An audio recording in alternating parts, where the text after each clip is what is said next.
Well, this morning we continue our sermon series that we're involved in, the 10 battles within us, by taking a closer look now at the sixth battle, the sixth commandment, as you just read it, thou shalt not commit adultery. And so we've got to travel back this morning 2,000 years as we find Jesus of Nazareth in the temple teaching, as was his custom. Our text tells us that it was very early in the morning. As was typically the case, a large crowd had gathered around Jesus, and he was teaching the people in the temple. It was a rather calm and a quiet morning of serious study with the rabbi. But all of that changed in a split second. The listeners turned around to see what the ruckus was all about in the back of the temple. You see, the resident clergy of the day, the scribes and the Pharisees, they were pushing their way through that assembly. And in their tow was no doubt a young woman, perhaps even clutching a blanket around her semi-nude frame. This rather shocking processional, which was elbowing its way right through the center of things that morning, smack dab in the middle of the Bible class, if you will, stopped right in front of Jesus. And there they stood. The woman's eyes, no doubt, if you can put yourself into that scene, were averted from the crowd that was staring at her, while the eyes of those religious leaders that brought her in forcibly were squarely fixed on Jesus. Could have probably heard a pin drop. Perhaps if you remember those old Western movies, it might have been like that Wild Western Saloon, when that gunslinger comes through those swinging doors and says, "I'm looking for the sheriff." The cards are dropped, the piano quits playing, the conversation comes to a halt. Everybody holds their collective breath to see what's going to happen next. Very quiet. Pharisees finally break the awkward silence. They say, "Rabbi, this woman has been caught in the act of adultery. Now, in the law, Moses commanded us to stone such women. What do you say about her?" The plot is suddenly clear. This was no accidental interruption. This was a sting operation. Somehow, and the scriptures do not tell us, the scribes and the Pharisees caught this woman in the act of adultery. Maybe her lover that day was a plant to entrap her. Maybe the leaders had posted some sort of surveillance around her place, knowing her reputation in town. Maybe it was even her husband who suspected her unfaithfulness and alerted the religious leaders, who then simply took it from there. No matter, really. She had been caught red-faced in the very act of cheating. And now here she stood in the temple with all of those folks, the scribes and the Pharisees, and Jesus, humiliated. She was embarrassed and very, very afraid as her accusers cited Leviticus 20, Deuteronomy 22, all of which clearly called for her swift execution by stoning her to death. But the real question was not whether or not Jesus of Nazareth knew the Old Testament prohibitions.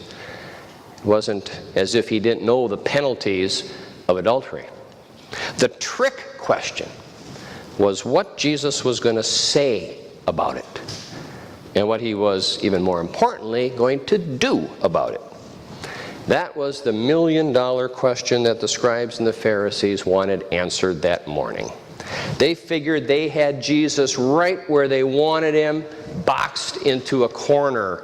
For you see, from Jesus' track record, his opponents, the scribes and the Pharisees, figured he's going to certainly break the Mosaic law. They were counting on that fact, that he would say, let her go. They based that hunch on the fact that it was publicly known that Jesus would eat and fellowship with sinners and tax collectors and even prostitutes. He was a veritable colleague of sinners, and they knew it. They reasoned that Jesus would not recommend that one of his own would be stoned to death that day. They knew that he sympathized with such distasteful types and those dregs of society. And that was the ingenuity of their ruse. For as soon as Jesus would release the woman, the scribes and the Pharisees would have a rather clear-cut case of Jesus breaking Mosaic law, witnessed by the whole crowd right there in the temple, no less. Jesus would then be seen as a false teacher, a blasphemer, a breaker of the Torah, and one who willfully violated the clear command of Moses. Suddenly, those quiet early morning hours of teaching in the temple had become a rather silent courtroom. The plaintiff, frightened to death, humiliated, stood in front of that small community, perhaps clutching that blanket to cover her shame and embarrassment. And then the prosecuting attorneys held high all of the statutes and the laws of the Old Testament, clear as clear could be. And then there sat Jesus, silent, but yet still teaching, as would soon be seen. The gospel writer, John, tells us that Jesus at this point bent down, and he began to write with his finger on the ground. Now, what in tarnation was he doing that for? Was he gathering his thoughts before he spoke? Was he maybe hoping they would go away? Was he maybe stalling for a little bit more time? Just what was it that Jesus was writing? And was it writing at all? Was he maybe just doodling? Just nervously moving his finger around? No. John in the Gospel said that Jesus was writing. He was writing something that wasn't mentioned in the Gospel. And so the scribes and the Pharisees, they keep pushing. They keep continuing to push Jesus for an answer. What about the woman? What about the woman? What are you going to say? They knew they had him painted in a corner. They could practically taste their victory. Finally, they had him. If he said, let her go, they would have him for sure. And in the unlikely event that he would say the opposite, do as Moses commanded, they would stone her that morning as Moses prescribed, and there would most certainly be a division in Jesus' ranks, especially among those tax collectors, prostitutes, and sinners that he hung with. But Jesus, it says, continued to patiently sit there in silence, seemingly deep in thought, and simply, we're told, continued to write with his finger on the ground. And finally, after repeated questioning of what the rabbi recommended, Jesus finally stood up eye to eye and addressed the scribes and the Pharisees, and he said a single sentence: let him who is without sin among you be the first to throw a stone at her. And then John, in this narrative, says, and once more he bent down and wrote with his finger on the ground. You know, I believe that none of the recorded words in the Bible are simply filler. I personally believe that even the smallest of details that have been written in the Scriptures all have a purpose. There are no superfluous details that we could simply gloss over as God's filler to simply make our Bibles thicker. So if that is indeed the case, then all of those details in this account are for a purpose. John's recording of Christ writing on the ground during this crisis must be important because it mentions twice that Jesus was writing with his finger. Of course, it is pure conjecture on my part. But I think that if I were there and I were the woman's accusers, I might have taken a look down there at just what Jesus was writing. And maybe what they saw written on the ground, maybe, just maybe, it convicted the accusers. Maybe it was a date or a time that they had been with that adulterous woman themselves. Maybe it was another woman's name that a few of them could recall. Maybe it was a reference to some New Year's Eve office party that they preferred to forget, or an email address that's secret, or a website history that they thought they deleted. Maybe the accusers saw something in that dust of their own past. We don't know, do we? Or just maybe it was nothing more than haphazard lines or doodling. Or maybe a miracle happened. Maybe everybody who looked at what Jesus was writing saw something different for each one of them, something very personal to them, something that convicted them, something from their own past which condemned them themselves for breaking the sixth commandment there in the dust. The Bible is silent. It doesn't tell us. It's all conjecture on my part, but it's an interesting theory when you ask yourself, what was he writing? But one thing John does tell us. When the scribes and the Pharisees heard Jesus' answer that single sentence, they went away, it says, one by one, beginning with the oldest. What an interesting detail. Beginning with the oldest. One by one. One by one, each of the rocks dropped to the earth. One by one, the accusers slowly slipped into the crowd, faded away, and were gone. One by one, starting with the eldest. Why the oldest first? Perhaps it's because they had the longest track record. The ones who maybe had the most memories sketched out in the sand. The ones who perhaps were haunted by their own indiscretions against this commandment and were painfully put in mind of them by Jesus. And then when those young Turks saw that their elders who they looked up to were gone, they too started to back off, fade away, went home empty-handed, dropping the rocks. And suddenly in the temple it was very quiet and very peaceful again. John records that Jesus was now left all alone with that woman, just he and her, standing before him. He hadn't moved an inch. She was still frozen, no doubt, with fear, even though her accusers had left. But now she awaited a word from Jesus. What would he say to her? She was face to face with her defense attorney who had just saved her life. What would he say to her now? A morality lecture, you think? Whether she knew it or not, Jesus was the only one that day without sin who could have thrown a rock at her. And Jesus, still crouching down near his writing, he looks up to her and he says, "Woman, where are they? Has no one condemned you?" She said, "No one, Lord." And then Jesus says a rather surprising thing. He says, "Neither do I condemn you. Now go. Sin no more." An amazing word of grace. Here, my friends, is where we see into the very heart of God in the person of Jesus. Jesus, in those few short but extremely powerful words, points out to this woman that her accusers are gone. She no longer needs to fear for her physical life. She's now free to go without fear or shame. And Jesus, while he certainly could have condemned her, since he alone had no sin, he does not condemn her. Of course, both he and she knew the truth of the matter. They both knew she was guilty. Guilty as sin. But you see, Jesus didn't even have to speak a word of reprimand for her life. The Mosaic law did that powerfully well enough. The religious leaders had likewise underscored what was required. And this woman felt all of that condemnation deep in her heart and in her soul.